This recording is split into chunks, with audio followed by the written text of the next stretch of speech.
He turned the tables over. He said, "You will not turn the house of prayer into a den of thieves." That was one time when the Lord became angry. Another time that he was displeased is when the disciples told the children, "Do not bother the master." You remember that?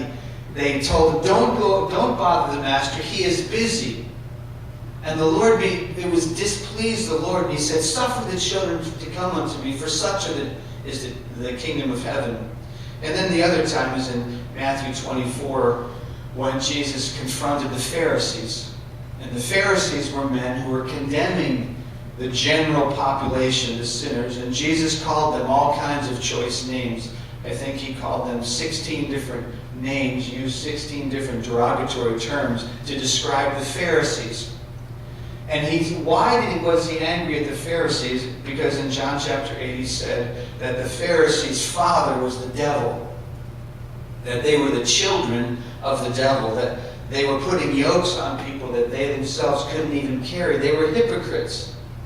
They were men who were whited sepulchres. The outside of their vessel was painted, and the inside was dead men's bones. The Lord became angry at them. But this anger is vented toward the kingdom of Satan and the anger that God will have forever. You know, the anger that we have toward each other, our anger is based on what somebody does against me. My children didn't do what I told them. My wife went out and used the credit card. My husband went out and bought new golf clubs and didn't ask me. And now we don't have money for our groceries.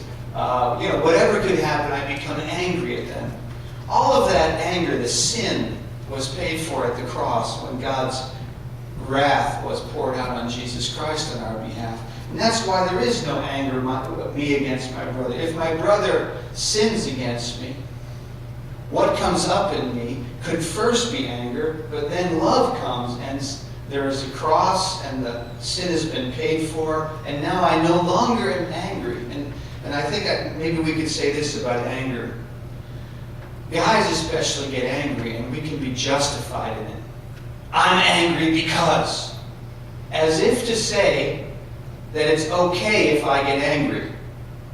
Like it's okay if I yell at my children. It's because my children didn't obey me. Therefore I can get angry. But this verse says, the moment you become angry is the moment you stop loving. The two cannot be together. And how do I deal with my anger? And this is the way that I deal with it. When I'm angry at someone, I say, why would I be angry at them? And it is usually because of their sin. It's because of what they did do or what they didn't do. And I think, well, who paid for that sin? Wasn't it Jesus Christ who paid for that sin? They don't have to pay for the sin. Jesus Christ paid for that sin. Therefore, what right do I have to be angry? And if I would think, my beautiful wife, Paula, if I would think, my gosh, Paula, I can't think of anything that she does wrong, but Paula dishonored me. She talked about me to her friends, and I found out about it. That would bother me. If my wife would, my husband, he's a little bit wimpy and whatever. She talks to her friends about me, and then I find out from her friend's husband, because the friend went home and told her husband that I find out, your wife told my wife that you're a little bit wimpy, and she doesn't really think that you're a very good husband. And I would say, what? And I could look at my wife, you have stabbed me in the back, you have betrayed me. I could become very angry at her. But where does that anger go? I have to go to Christ and imagine the men like flogging him with the cat o' nine tails, whipping him angry and punching him, pulling his beard out, then putting him on a cross and nailing his flesh to the cross. And I would ask myself, is that enough punishment for your wife? Is that enough payment? Is there anything left of her sin? There's nothing left of it. There's no anger left. My anger has has been depleted, or it has drained out of me. And now I look at my wife and I say, what? I love my wife. If I am a wimpy husband, maybe I need to try to be a stronger one. If I am a bad husband, I need to talk to my wife about it. But the anger is not there anymore.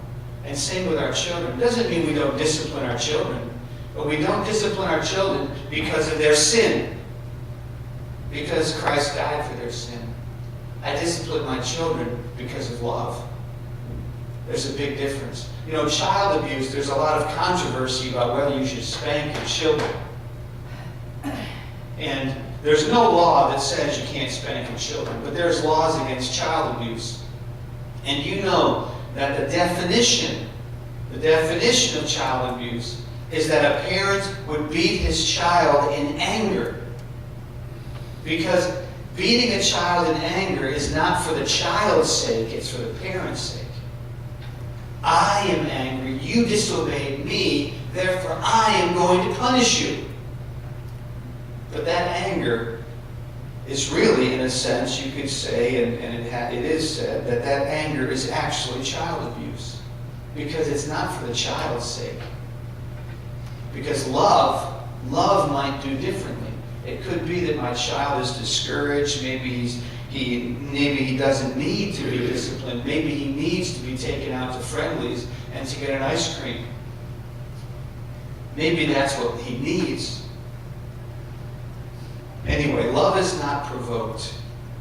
If it is provoked to anger, then love ceases. We lose the balance in our soul when anger comes in. We are off balance. And I like the advice that when you get angry, go away. Stop talking, stop acting, go away. And go get before God. Because if you speak out of anger, you can say things that you really regret. And later you will say, I didn't really mean it. Have you ever tried taking your words back? And the person says, yes, you meant it, you said it. Yeah, but I was angry. No, you said it. So if you are angry, you walk away, get before God, go to the cross, see Christ crucified, have Him pay for the sins of the whole world, and then re-engage in an attitude of love, the love that would do the best or had in the best interest of the other person. So love is not provoked. The next one, I really love the next point. It says, love thinks no evil. So the first one, love does not behave itself unseemly. Love is not provoked to anger. And the third, that love thinks no evil. You think about when Jesus Christ was here walking the face of the earth, in John 3:17 it says He didn't come to condemn, or He didn't come to judge, but He came to save the world. Jesus was a perfect man. He was a perfect man, and when He looked at all the sinners around Him, He didn't see a bunch of sinners around Him. But instead, He saw people that were valuable. You see? He looked through their sin, and He saw the value of each individual person. The amazing beauty of every single person. The gifts, the character of every single person. He had no evil in His mind. His mind was not clouded by evil.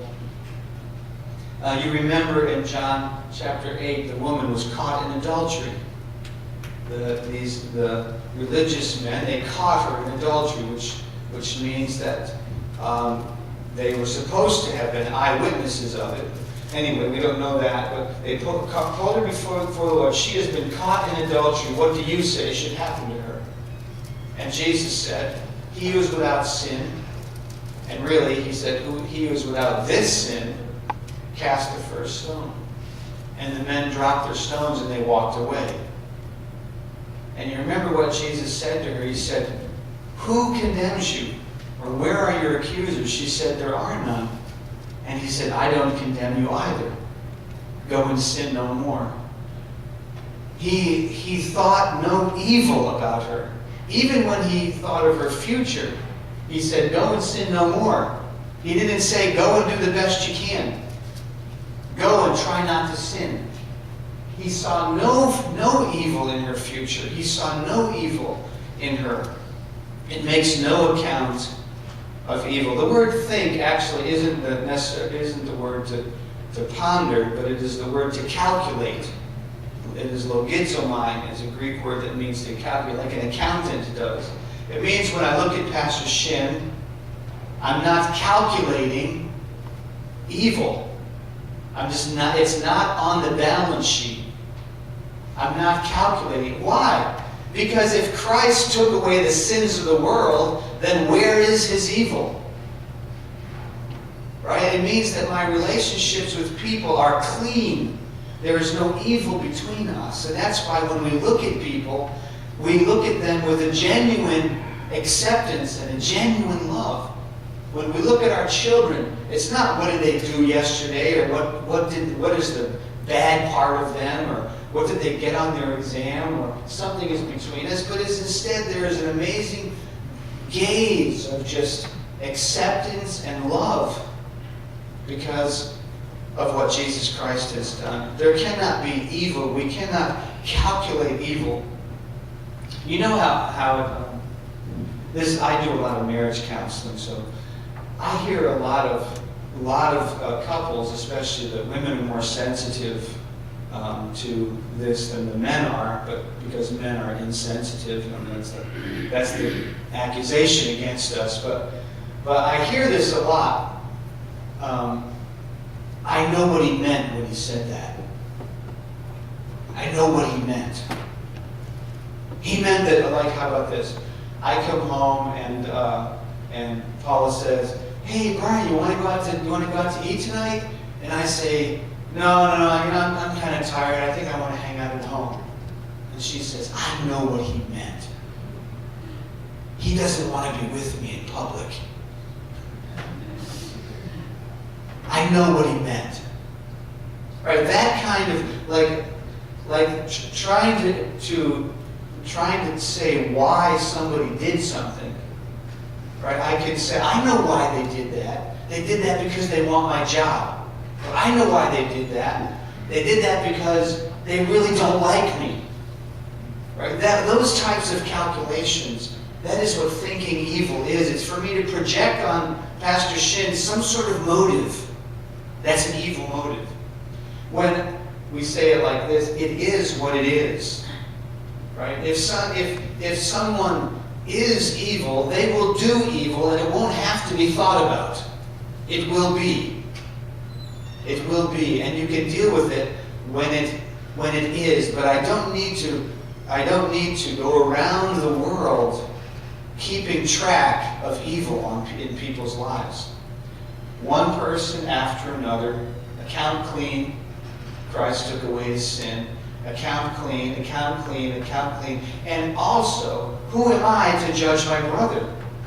You know, there's a verse in Romans chapter 14 and verse 4, and it says, "Who are you that you judge another man's servant?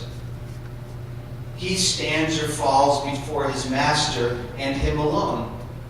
So if Julie is the Lord's servant, who am I to judge Julie? She's not my servant. She's the Lord's servant. And she will have to stand before the Lord and the Lord alone. David said in Psalm 51 when he killed Uriah, or had Uriah go to the front lines because David wanted Uriah's wife. This is King David. It's a pretty horrible thing to do. But David said in Psalm 51 verse 2, he said, "Against you, God, and you alone have I sinned."